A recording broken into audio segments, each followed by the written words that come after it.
Bessie's Doll. By Lucy Maud Montgomery. Tommy Puffer, sauntering up the street, stopped to look at Miss Octavia's geraniums. Tommy never could help stopping to look at Miss Octavia's flowers, much as he hated Miss Octavia. Today they were certainly worth looking at. Miss Octavia had set them all out on her veranda, rows upon rows of them, overflowing down the steps in waves of blossom and color. Miss Octavia's geraniums were famous in Arundel, and she was very proud of them. But it was her garden which was really the delight of her heart. Miss Octavia always had the prettiest garden in Arundel, especially as far as annuals were concerned. Just now it was like faith, the substance of things hoped for. The poppies and nasturtiums and balsams and morning glories and sweet peas had been sown in the brown beds on the lawn, but they had not yet begun to come up. Tommy was still feasting his eyes on the geraniums when Miss Octavia herself came around the corner of the house. Her face darkened the minute she saw Tommy. Most people's did. Tommy had the reputation of being a very bad, mischievous boy. He was certainly very poor and ragged, and Miss Octavia disapproved of poverty and rags on principle. Nobody, she argued, not even a boy of 12, need be poor and ragged if he is willing to work. Here, you, get away out of this, she said sharply. I'm not going to have you hanging over my palings. I ain't hurting your old palings, retorted Tommy sullenly. I was just looking at the flowers. Yes, and picking out the next one to throw a stone at, said Miss Octavia sarcastically. It was you who threw that stone and broke my big scarlet geranium clear off the other day. It wasn't, I never chucked a stone at your flowers, said Tommy. Don't tell me any falsehoods, Tommy Puffer. It was you. Didn't I catch you firing stones at my cat a dozen times? I might have fired 'em at an old cat, but I wouldn't take a flower, avowed Tommy boldly, brazenly. Miss Octavia thought. You clear out of this or I'll make you, she said warningly. Tommy had had his ears boxed by Miss Octavia more than once. He had no desire to have the performance repeated, so he stuck his tongue out at Miss Octavia and then marched up the street with his hands in his pockets, whistling jauntily. He's the most impudent brat I ever saw in my life, muttered Miss Octavia wrathfully. There was a standing feud between her and all the Arundel small boys, but Tommy was her special object of dislike. Tommy's heart was full of wrath and bitterness as he marched away. He hated Miss Octavia, he wished something would happen to every one of her flowers. He knew it was Ned Williams who had thrown that stone, and he hoped Ned would throw some more and smash all the flowers. So Tommy raged along the street until he came to Mr. Blacklock's store, and in the window of it he saw something that put Miss Octavia and her disagreeable remarks quite out of his tow-colored head. This was nothing more or less than a doll. Now, Tommy was not a judge of dolls and did not take much interest in them, but he felt quite sure that this was a very fine one. It was so big, it was beautifully dressed in blue silk, with a ruffled blue silk hat, it had lovely long golden hair and big brown eyes and pink cheeks, and it stood right up in the showcase and held out its hands winningly. Gee, ain't it a beauty? Said Tommy admiringly. It looks as if it was alive, and it's as big as a baby. I must go and bring Bessie to see it. Tommy at once hurried away to the shabby little street where what he called home was. Tommy's home was a very homeless-looking sort of place. It was the smallest, dingiest, most slatternly house on a street noted for its dingy and slatternly houses. It was occupied by a slatternly mother and a drunken father, as well as by Tommy, and neither the father nor the mother took much notice of Tommy except to scold or nag him. So it is hardly to be wondered at if Tommy was the sort of boy who was frowned upon by respectable citizens. But one little white blossom of pure affection bloomed in the arid desert of Tommy's existence for all that. In the preceding fall a new family had come to Arundel and moved into the tiny house next to the Puffers. It was a small, dingy house, just like the others, but before long a great change took place in it. The new family were thrifty, industrious folks, although they were very poor. The little house was whitewashed, the paling neatly mended, the bit of a yard cleaned of all its rubbish. Muslin curtains appeared in the windows, and rows of cans, with blossoming plants, adorned the sills. There were just 3 people in the Knox family, a thin little mother, who went out scrubbing and took in washing, a boy of 10, who sold newspapers and ran errands, and Bessie. Bessie was 8 years old and walked with a crutch, but she was a smart little lassie and kept the house wonderfully neat and tidy while her mother was away. The very first time she had seen Tommy she had smiled at him sweetly and said, "Good morning." From that moment Tommy was her devoted slave. Nobody had ever spoken like that to him before, nobody had ever smiled so at him. Tommy would have given his useless little life for Bessie, and thenceforth the time he was not devising mischief he spent in bringing little pleasures into her life.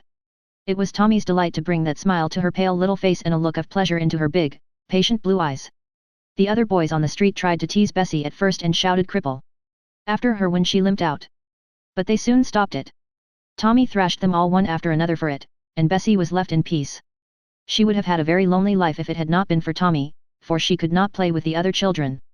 But Tommy was as good as a dozen playmates, and Bessie thought him the best boy in the world. Tommy, whatever he might be with others, was very careful to be good when he was with Bessie. He never said a rude word in her hearing, and he treated her as if she were a little princess. Miss Octavia would have been amazed beyond measure if she had seen how tender and thoughtful and kind and chivalrous that neglected urchin of a Tommy could be when he tried. Tommy found Bessie sitting by the kitchen window, looking dreamily out of it. For just a moment Tommy thought uneasily that Bessie was looking very pale and thin this spring. "Bessie, come for a walk up to Mr. Blacklock's store," he said eagerly. "There is something there I want to show you." "What is it?" Bessie wanted to know. But Tommy only winked mysteriously. "Ah, I ain't going to tell you. But it's something awful pretty. Just you wait." Bessie reached for her crutch and the two went up to the store, Tommy carefully suiting his steps to Bessie's slow ones. Just before they reached the store he made her shut her eyes and led her to the window. "Now, look," he commanded dramatically. Bessie looked and Tommy was rewarded. She flushed pinkly with delight and clasped her hands in ecstasy. "Oh, Tommy, isn't she perfectly beautiful?" she breathed. "Oh, she's the very loveliest dolly I ever saw." "Oh, Tommy. I thought you'd like her," said Tommy exultantly. "Don't you wish you had a doll like that of your very own, Bessie?" Bessie looked almost rebuking, as if Tommy had asked her if she wouldn't like a golden crown or a queen's palace. "Of course I could never have a dolly like that," she said. "She must cost an awful lot but it's enough just to look at her." "Tommy, will you bring me up here every day just to look at her?" "Course," said Tommy. Bessie talked about the blue silk doll all the way home and dreamed of her every night. "I'm going to call her Roselle Geraldine," she said. After that she went up to see Roselle Geraldine every day, gazing at her for long moments in silent rapture. Tommy almost grew jealous of her, he thought Bessie liked the doll better than she did him. "But it don't matter a bit if she does," he thought loyally, crushing down the jealousy. "If she likes to like it better than me, it's all right." Sometimes, though, Tommy felt uneasy. It was plain to be seen that Bessie had set her heart on that doll. And what would she do when the doll was sold, as would probably happen soon? Tommy thought Bessie would feel awful sad, and he would be responsible for it. What Tommy feared came to pass. One afternoon, when they went up to Mr. Blacklock's store, the doll was not in the window. "Oh," cried Bessie, bursting into tears, "she's gone, Roselle Geraldine is gone." "Perhaps she isn't sold," said Tommy comfortingly. "Maybe they only took her out of the window 'cause the blue silk would fade. I'll go in and ask." A minute later Tommy came out looking sober. "Yes, she's sold, Bessie," he said. "Mr. Blacklock sold her to a lady yesterday." "Don't cry, Bessie, maybe they'll put another in the window for long." "It won't be mine," sobbed Bessie. "It won't be Roselle Geraldine. It won't have a blue silk hat and such cunning brown eyes." Bessie cried quietly all the way home, and Tommy could not comfort her. He wished he had never shown her the doll in the window. From that day Bessie drooped, and Tommy watched her in agony. She grew paler and thinner. She was too tired to go out walking, and too tired to do the little household tasks she had delighted in.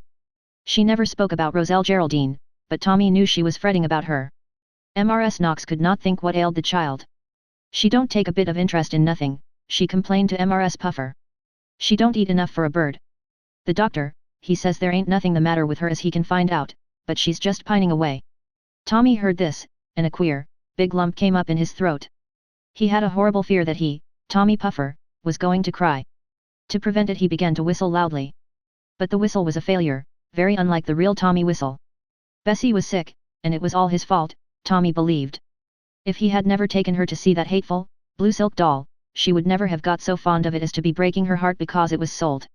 "If I was only rich," said Tommy miserably, "I'd buy her a cartload of dolls, all dressed in blue silk and all with brown eyes. But I can't do nothing." By this time Tommy had reached the paling in front of Miss Octavia's lawn, and from force of habit he stopped to look over it. But there was not much to see this time, only the little green rows and circles in the brown, well-weeded beds and the long curves of dahlia plants, which Miss Octavia had set out a few days before. All the geraniums were carried in, and the blinds were down. Tommy knew Miss Octavia was away.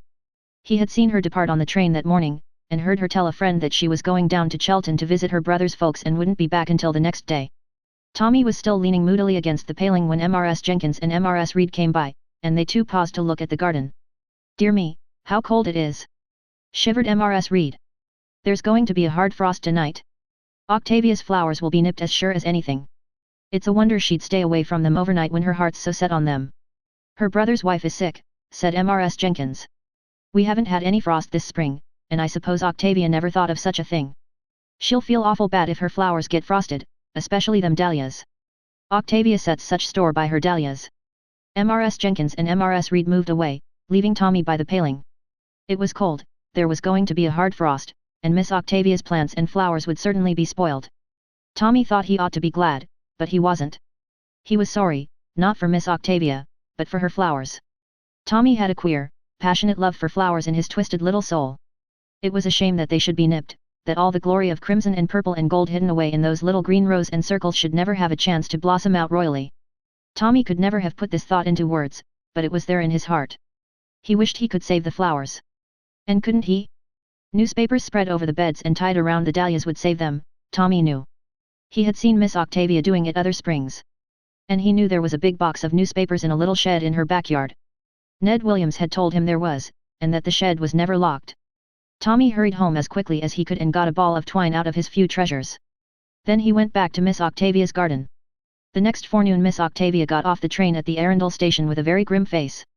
There had been an unusually severe frost for the time of year. All along the road Miss Octavia had seen gardens frosted and spoiled.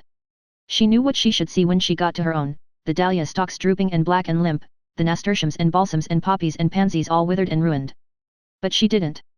Instead she saw every dahlia carefully tied up in a newspaper, and over all the beds newspapers spread out and held neatly in place with pebbles. Miss Octavia flew into her garden with a radiant face. Everything was safe, nothing was spoiled. But who could have done it? Miss Octavia was puzzled. On one side of her lived Mrs. Kennedy, who had just moved in and, being a total stranger, would not be likely to think of Miss Octavia's flowers. On the other lived Miss Matheson, who was a shut-in and spent all her time on the sofa. But to Miss Matheson Miss Octavia went. "Rachel, do you know who covered my plants up last night?" Miss Matheson nodded. "Yes, it was Tommy Puffer. I saw him working away there with papers and twine. I thought you'd told him to do it." "For the land's sake!" ejaculated Miss Octavia. "Tommy Puffer. Well, wonders will never cease." Miss Octavia went back to her house feeling rather ashamed of herself when she remembered how she had always treated Tommy Puffer. But there must be some good in the child, or he wouldn't have done this, she said to herself. "I've been real mean, but I'll make it up to him." Miss Octavia did not see Tommy that day, but when he passed the next morning she ran to the door and called him. "Tommy, Tommy Puffer, come in here." Tommy came reluctantly. He didn't like Miss Octavia any better than he had, and he didn't know what she wanted of him. But Miss Octavia soon informed him without loss of words. "Tommy, Miss Matheson tells me that it was you who saved my flowers from the frost the other night. I'm very much obliged to you indeed. Whatever made you think of doing it?"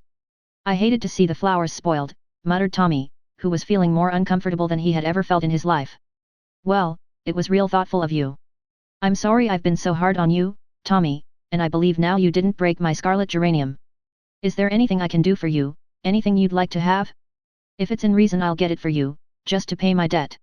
Tommy stared at Miss Octavia with a sudden hopeful inspiration.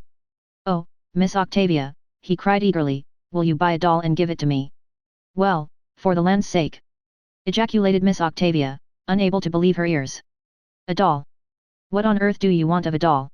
"It's for Bessie," said Tommy eagerly. "You see, it's this way." Then Tommy told Miss Octavia the whole story. Miss Octavia listened silently, sometimes nodding her head. When he had finished she went out of the room and soon returned, bringing with her the very identical doll that had been in Mr. Blacklock's window. "I guess this is the doll," she said. "I bought it to give to a small niece of mine, but I can get another for her. You may take this to Bessie." It would be of no use to try to describe Bessie's joy when Tommy rushed in and put Roselle Geraldine in her arms with a breathless account of the wonderful story. But from that moment Bessie began to pick up again, and soon she was better than she had ever been and the happiest little lassie in Arundel.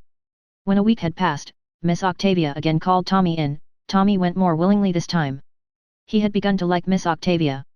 That lady looked him over sharply and somewhat dubiously. He was certainly very ragged and unkempt.